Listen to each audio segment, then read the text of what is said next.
with very little effort, we can listen to the voices and meet the people in our communities who are really showing us a way forward, and who, from a faith perspective, living their life as deeply committed Christians, are showing us how we can enter into a new relationship with the environment.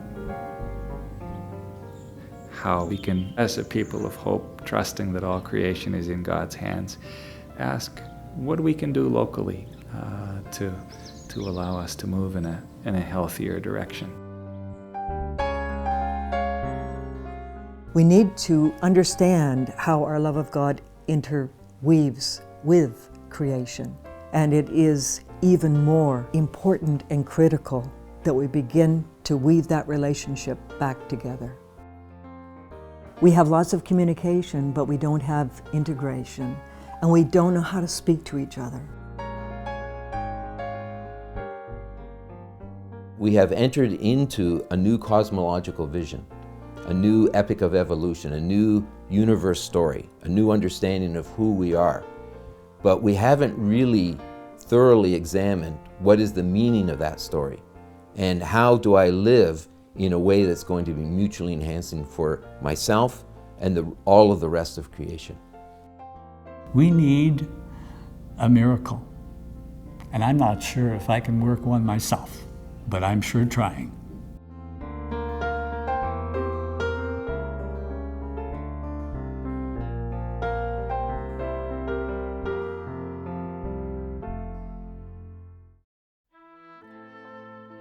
The document invites the people of God to truly take on a different way of living in relation to the environment, a way that takes into consideration the needs of the poor and the marginalized, that takes economic interests seriously and the need for economic viability, but which truly respects the environment and thinks through the importance of the environment at each step of our decision-making processes.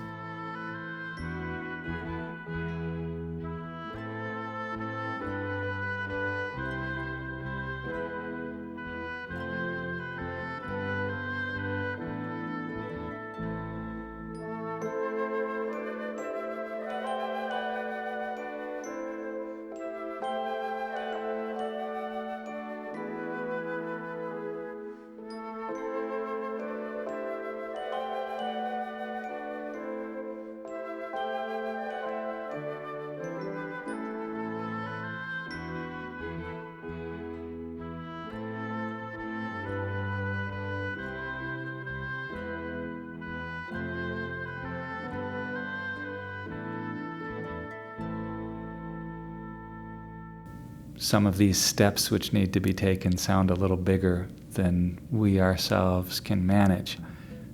So we need to also make connections to ask what we can do on a local level, on a parish level, so that we're contributing towards a changed view towards the environment, towards this kind of restructuring which a wide variety of papal statements is calling forth.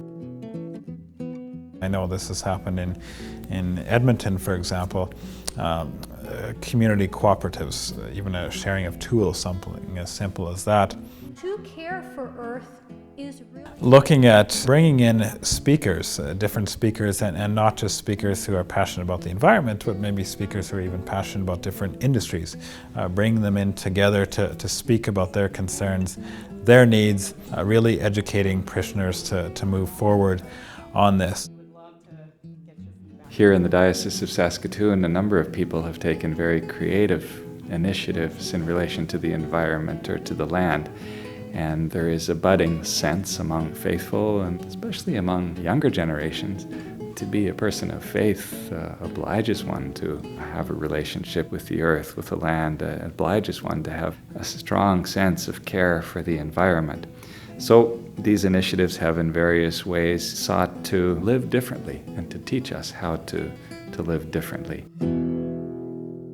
Saskatchewan, like our pioneers in the home quarter, was built by everyday people. And so any surplus produce and most of what we grow here on the Wynyard farm will be donated to food banks. If someone wants to come and volunteer for a time at the farm, They will at least know that their work is not only going to support Farmland Legacies, but it's going to help feed people in their communities that need it. That is a concept that has excited the Saskatchewan Federation of Labour. They have nearly 100,000 members in Saskatchewan. That's a tenth of our population. And they are very social justice minded. And so they've endorsed our work here at the Home Quarter and its connection to the hungry. They know where this message really needs to be picked up by the average everyday working person to help feed people in their communities that need it.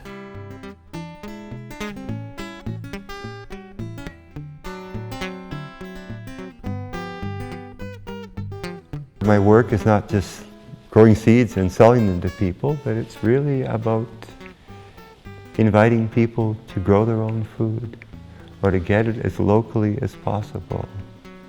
And that's partly because it's better that way. It doesn't have all kinds of residues in it. It's fresh. It uses less energy.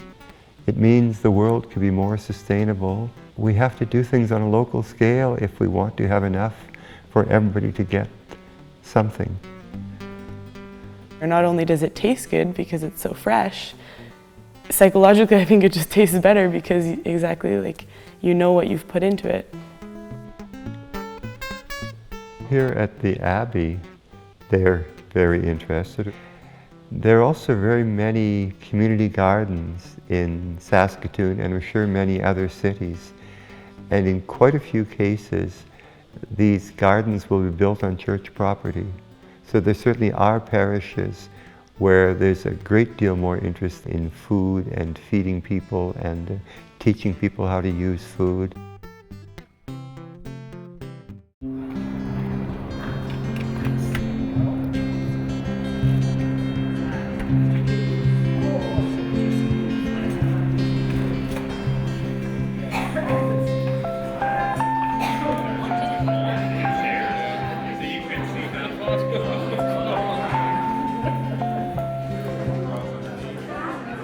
Hello, ladies and gentlemen, boys and girls. Welcome to CD Saturday 2014. My name is Kate Henderson and I'm with the Heirloom Seed Sanctuary, Sisters of Providence of St. Vincent de Paul, who are also sponsoring this event today. So if you see a sister, thank her.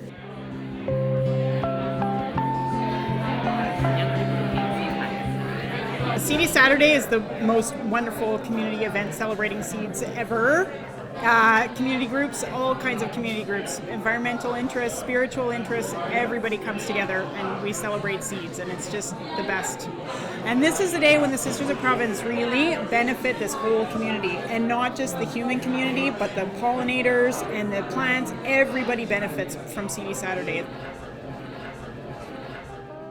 This statement, building a new culture, is not trying to tell us that we need to take on a new agenda, the agenda of the environment. It's telling us that we as Catholics, as Christians, are part of a tradition that has always valued the environment, that our relationship with God has always involved a relationship with God's world, invites us into a love relationship with that world, a covenantal relationship.